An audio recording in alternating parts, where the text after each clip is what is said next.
It's back to school time. During this time, we wanted to just share with you some of our absolute favorite practices that you can integrate into your instruction to enhance your students' well-being from the very beginning and to ensure that you and your students are set up for success throughout the school year. So Sam and I are going to take you on a journey through our human intelligence framework, starting first and foremost with somatic intelligence, the intelligence of our bodies. So we'll do a couple body practices that you can teach. Then we'll move into emotional intelligence, where we'll talk all about ways to support you in ensuring that your students feel emotionally whole. Then we'll move into some cognitive intelligence, some creativity practices that you can introduce from the very beginning of the school year. Then we'll move into relational intelligence practices that you can use to really build a deep sense of community in your classroom. And then finally, we'll end with universal intelligence practices, which are all about you helping your students from the very beginning connect to their purpose and fulfill their hopes and dreams for themselves within your teaching context. So, Sam, are you ready to dive in, my friend?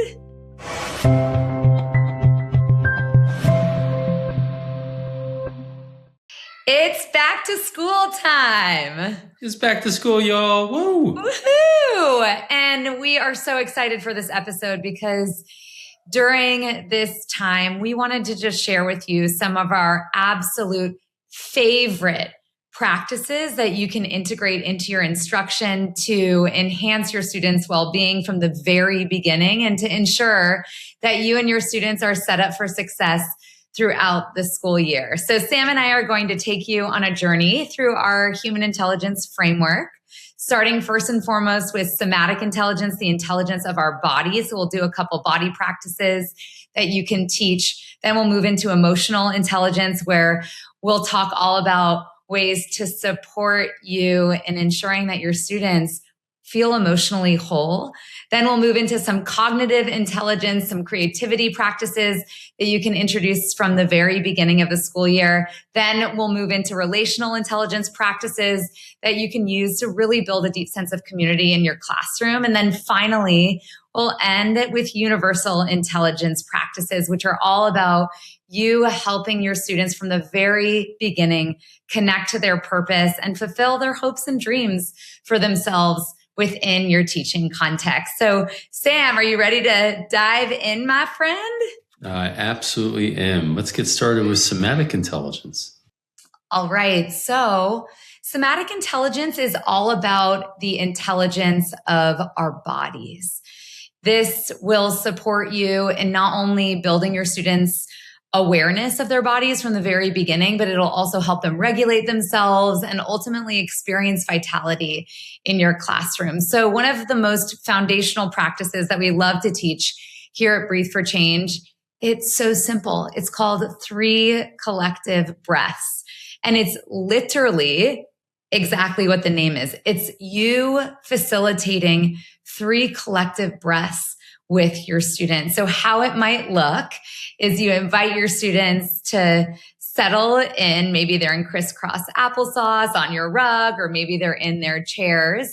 And you might say something like, I invite you to just take 3 collective breaths with me so that we can settle into class together, so that we can do this transition more effectively, or so that we can address the stress that we're feeling right now in school. And so, Sam, you want to do it with me? I would love to.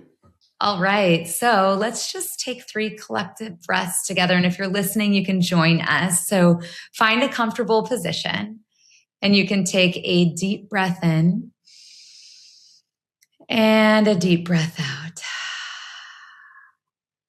Again, inhale, exhale, breathe in. Out with a huge sigh. Beautiful. And I would recommend that you teach this practice literally from day one.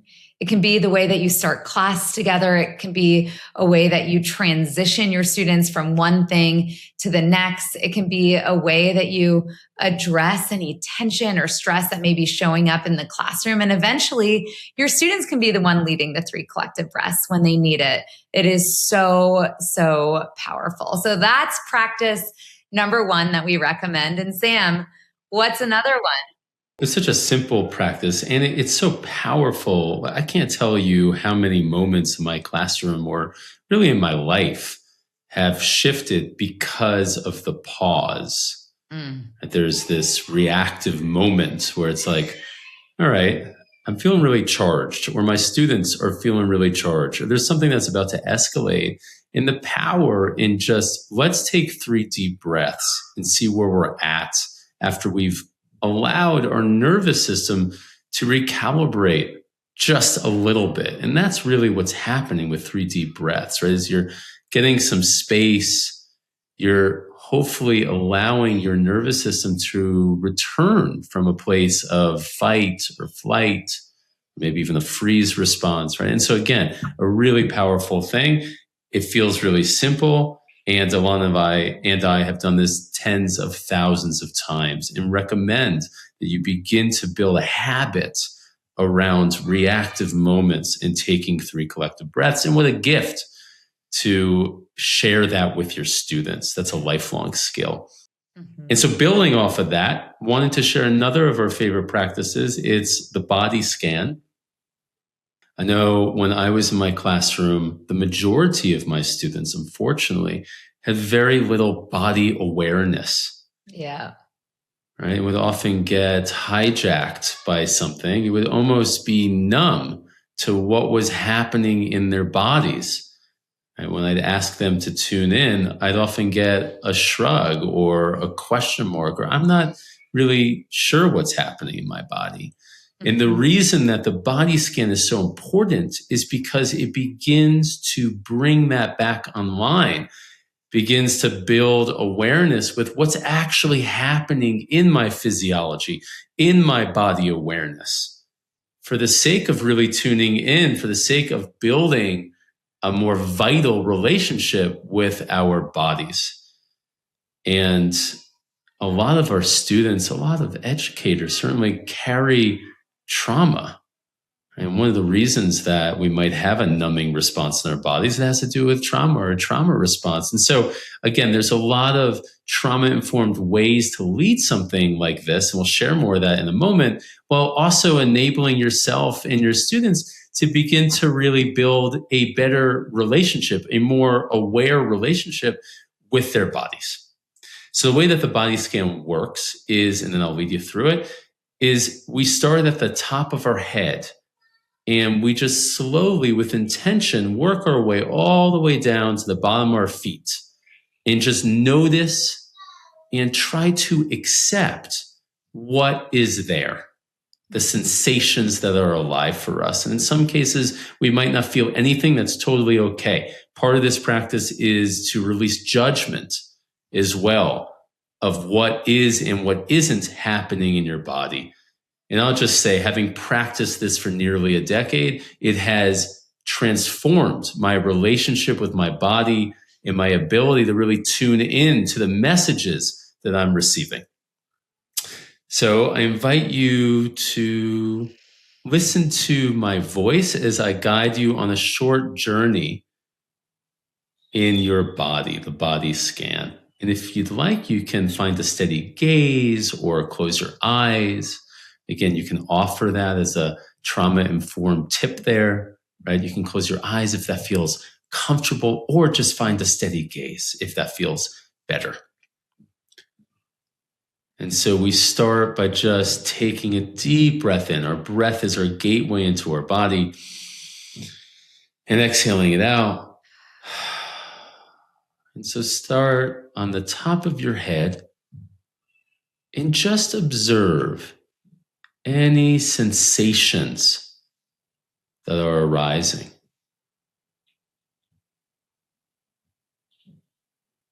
Just noticing here as you move slowly down into your forehead, your eyes, your cheekbones, your ears, all the way to your chin. And just see if you notice any sensations. Maybe your cheekbones feel a little heavy. Maybe there's an itch on your face. Just observe and then try to see if you can accept whatever is here. And I accept you, body. I accept you, face. Maybe easier said than done, but this is just a practice. Down into your neck, your shoulders. As educators, we carry a lot of weight with us. Often that's felt in our shoulders. So see what's here for you. The back of your shoulders, your upper spine.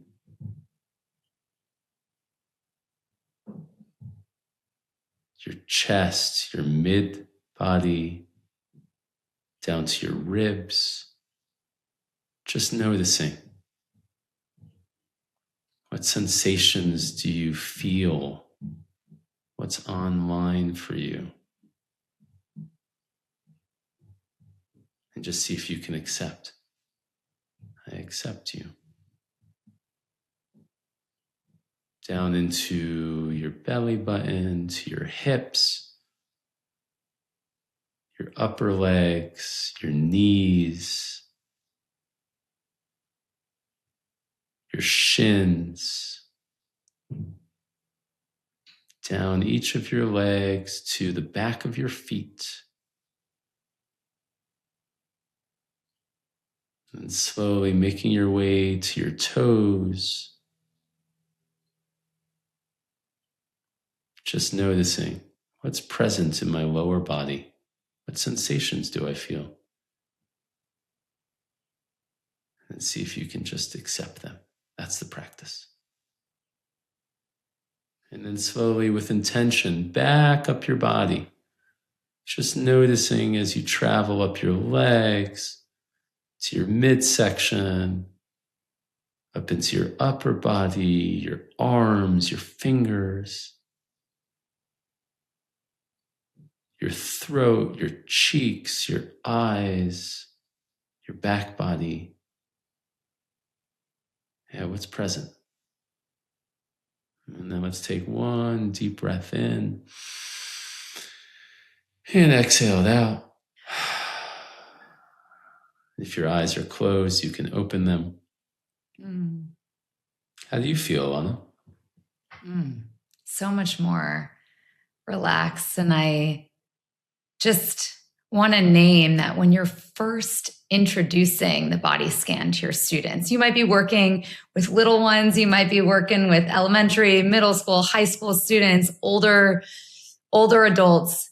And no matter what age you're facilitating the body scan for, it's really important that you start really simple and small. You're not going to facilitate a 5-10 minute body scan.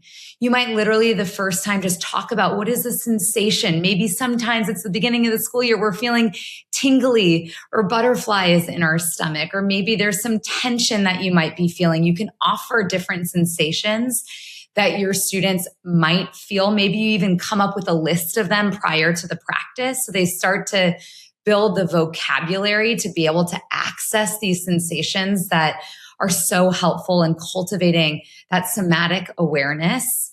And when you start small, you might literally just invite them to turn their attention inward and notice what sensations they're feeling in their body. Then you can eventually do the whole scan from head to toe, and you can add more time as the year goes on. But again, we want to scaffold these practices, especially at the start of the school year, so they have the foundations that they need to be able to build that awareness that ultimately is going to lead them to greater regulation. They cannot regulate themselves if they aren't aware of what is happening in their body. And that's the first step. And that's why the body scan is so critically foundational to teach at the beginning of the year, because then you're going to be able to offer different regulation practices that they can draw on to be able to give their bodies what they need to be present in your classroom. So with that, oftentimes in school, we've seen this for decades, students are still all the time. They're writing, they're focusing. We have them, in the same position for hours at a time. And that actually is not supportive for learning, which is why mindful movement can be such a powerful tool to integrate into your teaching. It might be a brain break. Maybe you're noticing the energy is low. Maybe it's a way that you're opening your class because you want to bring up the energy so your students can be more present. And there's so many different mindful movement practices, but for the sake of you starting off the school year, we wanted to teach you one of our most simple ones called the sun breath. And how this works is it's a simple movement that you connect to your breath. So you'll invite your students, and you can do this with them, to bring your hands to heart center. And on the inhale, you'll reach your arms up to the sky. And then your palms will touch. And on the exhale, you'll bring your hands right back to your heart. And do that a few more times. Inhale, reach up, rise up. Maybe you even look up. And exhale, you bring your hands right back to your heart. Let's try that one more time if you can. Inhale, reach up. And exhale, hands back to your heart. And now I invite you, if you tried this with us, to just take a moment and notice how you feel after just those few rounds of mindful movement. And Sam, I'm curious, what did that shift in you? I've been sitting for too long. It felt really nourishing to just get a little bit of movement in my body, almost like a de-stressor in a way. Like, oh, right, there you are, body. Like, what? You're still alive. I'm not just a walking head. Yeah. Totally. And when you're teaching the sun breath, in the beginning of the year, you could explicitly teach it. Hey, everyone, mindful movement is an incredible tool that will help us energize our bodies and stay present for learning in the classroom. And one of my favorite practices is called the sun breath. And this is how it goes. And you can do it yourself, and you can invite them to do it with you. And then they can do it even independently, right? I do, we do, you do. Great strategy to use when you're introducing these somatic practices. And the beauty of these sun breaths is that it is literally like a 10-second practice. You could do 3 rounds in a few seconds, and it can fundamentally shift the energy in the room. And so this is a great one to draw on, one to cultivate the energy proactively, right? To settle your students into the learning, or to also use in response to low energy. Maybe your students are disengaged. Maybe you're sensing that they're tired or worn out or just burnt out or stressed. This can be a great tool to draw on to, again, boost that energy and give them what they need to bring their nervous systems back into a state of regulation. So such a fun one to do. And again, you can play around with different mindful movement practices, but this is the most basic one that teaches our students to connect their breath to their movement. And that's really what mindful movement is all about. So we just taught you 3 somatic intelligence practices to add to your teaching toolkit for back to school. 3 collective breaths, right? 3 simple breaths together. The body scan, scanning the body from head to toe, starting with just observing sensations. And then finally, sun breaths, which is your foundational mindful movement practice. And so now we're going to dive into emotional intelligence. So Sam, why don't you take us through the first one? Sounds great. So emotional intelligence is all about our capacity to feel. And for students, certainly rings true with me, emotional literacy is such a challenge. And so this first practice, called the 2-word check-in, is all about, one, helping students tune into how they are really feeling and helping you tune into how you're really feeling in a bottom line, simple way. It also helps to build emotional literacy because you're learning to check in. How am I really feeling? And noticing what words arise, and then building emotional vocabulary to really describe how you're feeling in more detail over time. So the way that the 2-word check-in works is we take a quick moment. Again, I invite you to close your eyes here or just find a steady gaze. And so take a deep breath in and exhale it out. And put one hand over your heart and the other hand over that hand. Unless you're driving. Unless you're driving. That's right. Oftentimes, our heart is just a really powerful gateway into our emotional state. And just take a moment and tune in to your heart, to what's present for you emotionally. And see if you can find 2 words that describe how you're feeling emotionally. And this is such a beautiful opportunity to try and get a little bit deeper than I feel good, or I feel bad, or I don't know, which are all common responses that I would get from my students when I would first lead something like this. So tune in here and see if you can find a little more granularity to your emotional experience. Granularity really is about opening up your emotional vocabulary. And we have so many great tools to share with you around that. But see if you can find 2 words here that describe how you're feeling right now. And when you have them, you can open your eyes if they're closed. And this would be such a wonderful opportunity if you're in your classroom to just go around quickly.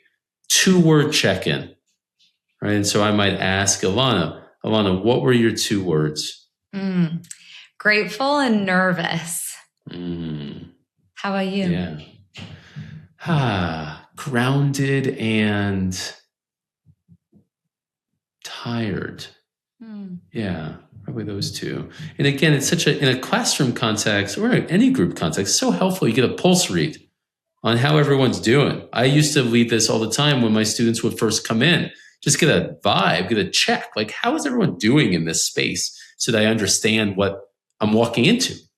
Speaking of vibe, when I facilitate the 2-word check-in, it's a few seconds. It's like, turn your attention inward and notice how you're feeling. And can you find 2 words that describe the vibe of what is happening inside you right now? Nice. Just 2 words. And you really want to emphasize just 2 words. And when you facilitate that share, which Sam and I have facilitated for hundreds of people, and it only takes a couple minutes, if you actually ensure that everyone says just their 2 words. Because what might happen if you don't, let's go around in a circle and share what came up for us. You're going to hear, I feel happy because blah, blah, blah, blah, blah, and this happened over the weekend. And then it defeats the purpose of the practice, which is to hone on 2 simple words. And that's really what builds that awareness, is what am I feeling emotionally? And then, as Sam mentioned, there's so many different amazing ways that you can help students build that emotional vocabulary over time. I do this practice every single day, multiple times with my 2- and 4-year-old at home. And we have this visual of a bunch of different faces of different emotions with the word next to them. So my kids point, I feel silly and surprised, or I feel happy and scared. And so you can create visuals, especially for the younger students, to help them identify how they're feeling at the beginning of the year. You could even take pictures of their faces. What does it look like when you feel sad? Take a picture, put up a bunch of feeling words on the wall that are connected to your students. And it's just going to build their capacity to engage in these emotional awareness practices, as well as their excitement about the practice, because you're bringing them into it. So that's the 2-word check-in. As Sam mentioned, the best practice in the world to do every single day as your check-in. How are my students doing? How am I going to respond from where they're at right now? It's also a great practice to do at the end of the day.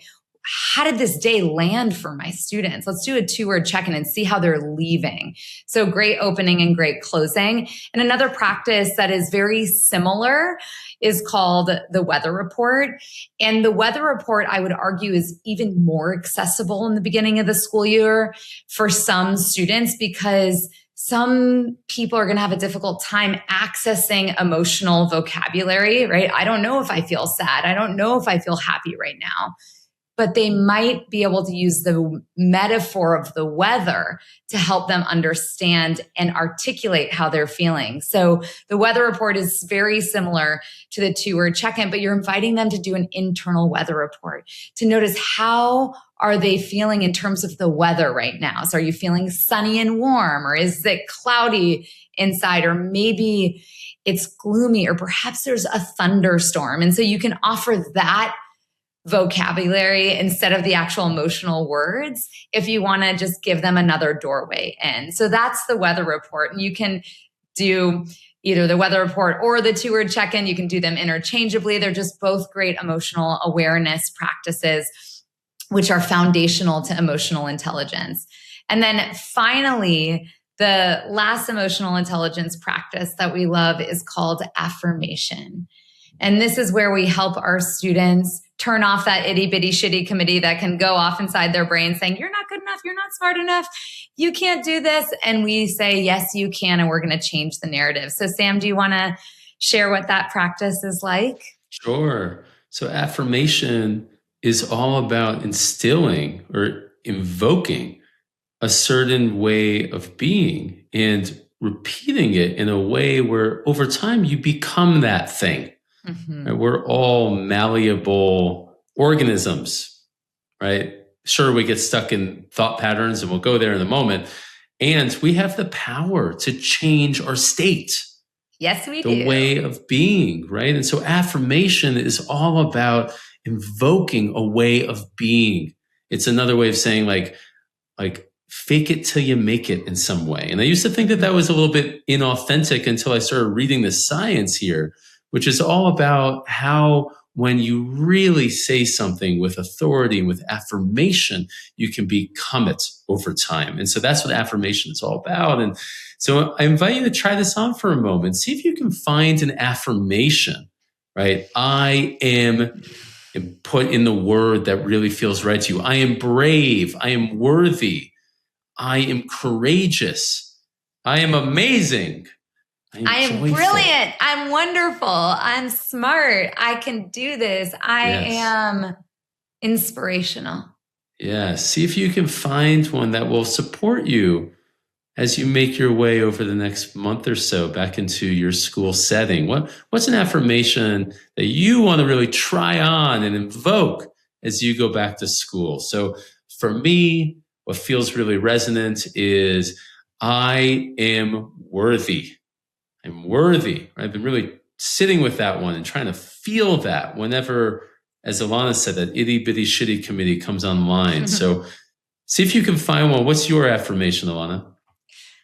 I am inspirational. Yeah. For some reason, when I just said that I felt feels like what I want to live into this year. I love that. And feels like oftentimes I forget that that's possible. Mm-hmm. But it feels authentic to who I am and want to become. And Beautiful. So the reason we're adding affirmations to your teaching toolkit for the start of the year is because, gosh, how incredible would it be if every student in the entire world actually lived into who they want to become and started to believe these affirmations as truth, because they are and they can be. So instead of our students feeling like I'm dumb, I can't do this, I'm brilliant, I've got this. And so again, it's a way to empower our students to have agency over their emotional worlds and over who they become in the context of your teaching community, your learning community that you're creating. And so you can invite them to think about the affirmation that they want to embody for the whole school year, or maybe just today, and you do it every single day and they have a new affirmation every day, or maybe they continue to reconnect to an old one that's felt really supportive for them. So it's something that you can do consistently. It's also something that you can invite them to do for a certain period of time to help them live into really who they want to become in the context of your classroom. So again, we just added 3 more practices to your teaching toolkit, this time through emotional intelligence. So we started with a 2-word check-in. And then we had the other version of that emotional awareness or affective awareness practice called the weather report. And then finally, you've got your affirmations. So we really encourage you to teach these emotional intelligence practices from day one to help your students find themselves emotionally and be able to really thrive in your teaching and learning context. And then next up, the next layer of human intelligence within our framework is cognitive intelligence. And this is really about supporting our students in focusing their minds and having empowering thoughts and ultimately in tapping into their inherent creativity so that they can be so successful in your classroom. So Sam, you want to do thought clouds? Yeah, so one of my favorite cognitive intelligence practices is thought clouds. And this is all about simply observing and bringing awareness to the thoughts that you have. Research shows that we tend to have less than 5% new thoughts every day. It's so wild. The truth is we're endlessly cycling on the same patterns of thoughts. And that's a survival mechanism that's meant to keep us safe in some ways. And perpetually focusing on the same thoughts is also unhelpful in a lot of ways when it comes to our capacity to think, our capacity to be creative, which is really what cognitive intelligence is all about. So thought clouds is the practice of observing your thoughts as if they're clouds. And so again, you might invite your students to find a steady gaze or close their eyes. And I invite you to do the same right now.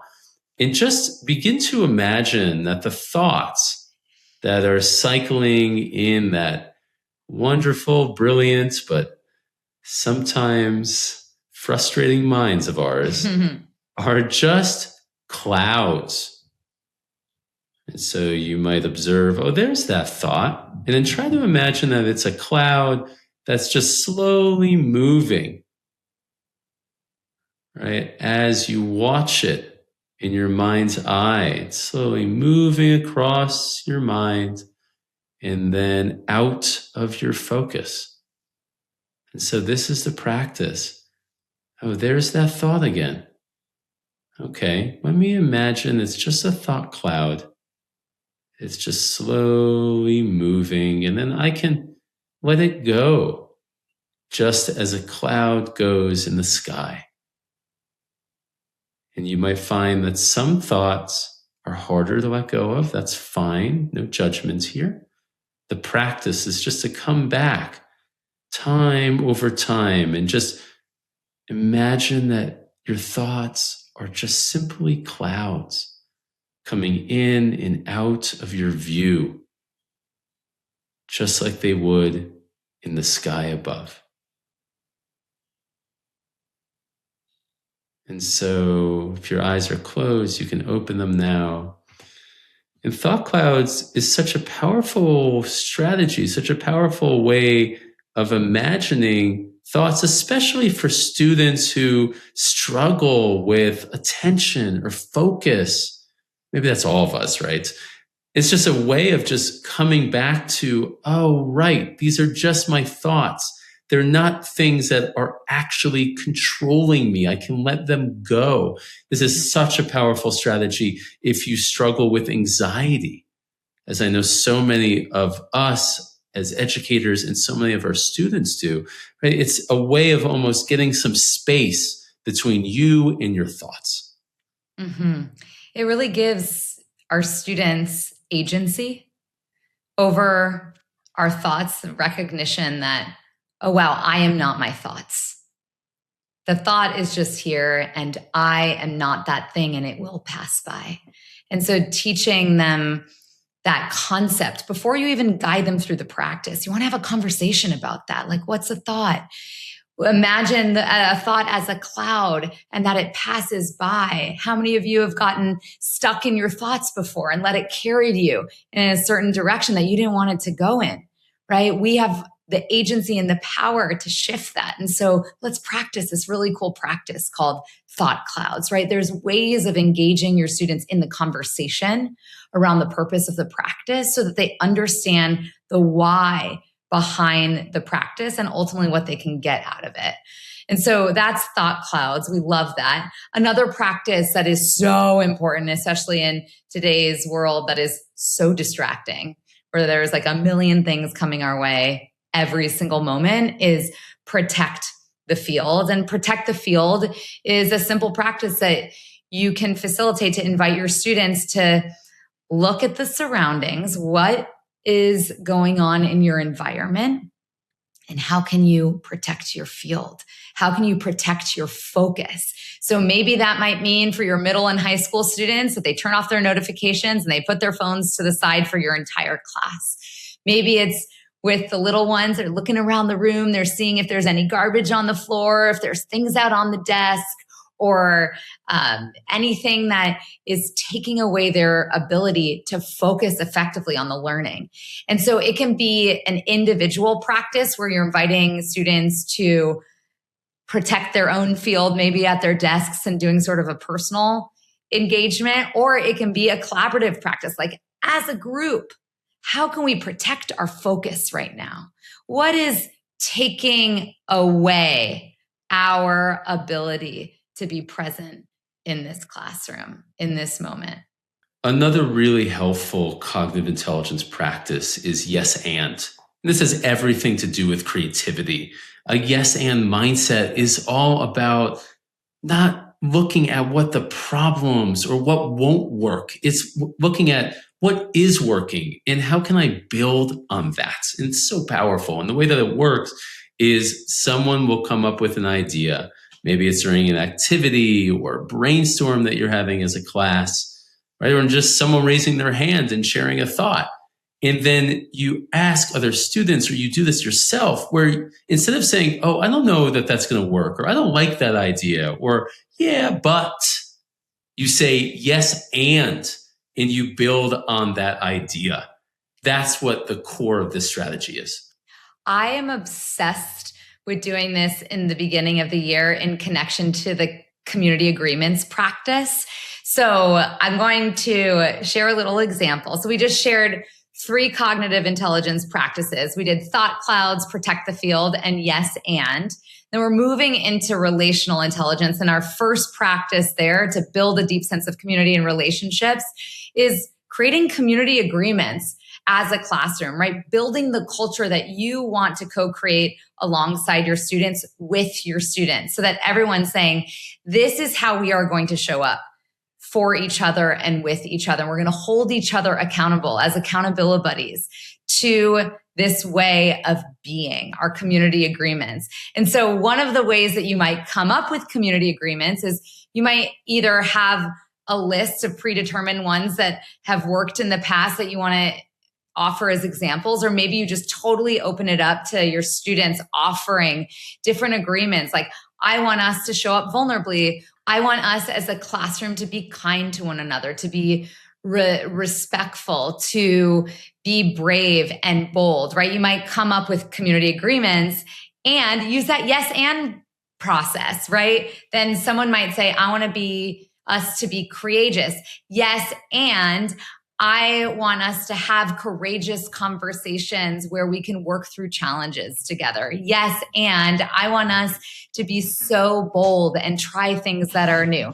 Yes, and I want us to, step outside of our comfort zones into our stretch zone so we can learn and we can grow together. So you can combine these 2 practices in a way that can be so much more inspiring to the community agreement building process. Absolutely. And just building off of community agreements, another really powerful strategy in relational intelligence is equitable sharing. Mm-hmm. And gosh, again, so important. Equitable sharing is you give each person in your community the same amount of time to share. And the role of the listeners are simply to listen to what they're sharing, right? And then just be there to support, to hold space for whatever it is that they want to communicate. And in a world where people are often not listening, where people often don't feel seen or heard, and our students don't feel seen or heard, equitable sharing can be so powerful. So the way that it typically works is you'll say, okay, each person is going to get 2 minutes to respond to a prompt or to a specific discussion question, and everyone else is just going to give them space and hold that container. And after they have shared, maybe we find a simple way to acknowledge, thank you for sharing, and they will choose the next person to share. And that's how the equitable sharing protocol really works. And in the beginning of the school year, it's a great opportunity to offer prompts for people to get to know each other, right? What do you want out of this school year? What do you want your classmates to know about who you are? What's something that this group of people doesn't know about you? Like, what are you nervous about for the school year? You can offer these prompts and then facilitate your students through the equitable sharing protocol in a way that has every voice heard in your community. And again, you could do it for 30 seconds each, a minute each, 2 minutes, whatever it is that's the most age appropriate and actually works within the time that you have. And you can do it in partners. You could do it in groups of 3, 4, 5 small groups. You could do it as a whole class. It really is something that you can draw on in any context based on what works best for you. So that's the equitable sharing protocol. And you can be the timer as the facilitator in your classroom space and work those transitions. And the final relational intelligence practice we have, I would argue, is one of my favorites. It's called an appreciation circle. And this is a practice that Sam and I love to do literally at the end of everything that we facilitate, because it's a practice of gratitude. And how it works is you just simply open up space for whoever feels called in your community to share what they're grateful for. And it might be about what they're grateful for from the class today. It might be about what they're grateful for from some partner work that they did. Maybe it's a gratitude they have for themselves or for the lunch that they ate that was delicious. It can literally be whatever it is that they feel called to express gratitude about to the community. And you can either invite people to raise their hands and you can call on them, or you can let them popcorn share and just whoever naturally feels inspired to speak in the moment can. So you can kind of feel into what feels best for you. You want to ensure that it's not always the same voices that are out there first to speak, that you're ensuring that the quieter voices also have space in the appreciation circle. So you can tap into your inner knowing and choose what kind of way is going to best suit your students in terms of how you select who's going to speak. But this is all about building this culture early in the school year of appreciation. It's so important for building a climate where students feel like they belong, where they can feel connected. And so appreciation circle is such a powerful relational intelligence strategy. So just to review, we've given you 3 new relational intelligence strategies: community agreements, equitable sharing, and then the appreciation circle, also powerful at the beginning of your school year. And the final layer of human intelligence that we've created at Breathe for Change is called universal intelligence. And this is all about our capacity to tap into our purpose, to tap into something greater than ourselves. And we have 2 powerful practices that we want to leave you with in this podcast that might actually be the most important because they drive everything else that will happen within the context of your classroom. So first and foremost, we have hopes and dreams. And hopes and dreams is a practice that you can do from day one if you have the opportunity to facilitate it, where you literally invite everyone in your community to connect to their hopes and dreams that they have for the school year. What are your hopes and dreams? What do you want to accomplish for yourself? Who do you want to be? If you could have it all, what are your hopes and dreams for yourself this school year? You can guide them through a reflective journaling exercise to facilitate the hopes and dreams practice. You might guide them through a meditation. They can invite them to soften their gaze or close their eyes and see them living into their hopes and dreams. You can invite them after any reflection to engage in partner shares or small group shares where they can share their hopes and dreams with the whole community. And you can even create a hopes and dreams wall where they write their hopes and dreams or they draw their hopes and dreams, especially if you're working with the little ones, and you put it up on the wall as an anchor, as a remembering of who they want to become this school year. What are their hopes and dreams? When they lose track, you invite them to come back to that as inspiration. So that's the hopes and dreams. I was going to say universal intelligence is so important to have a path for where we're headed. That's what hopes and dreams is all about. How can you connect to that?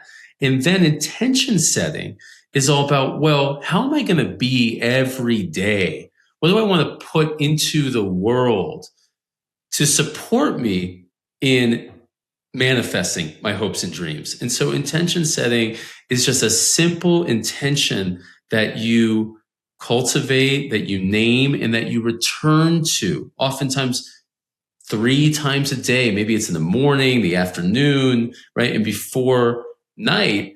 And it's just a really powerful way of saying, well, how do I want to be today?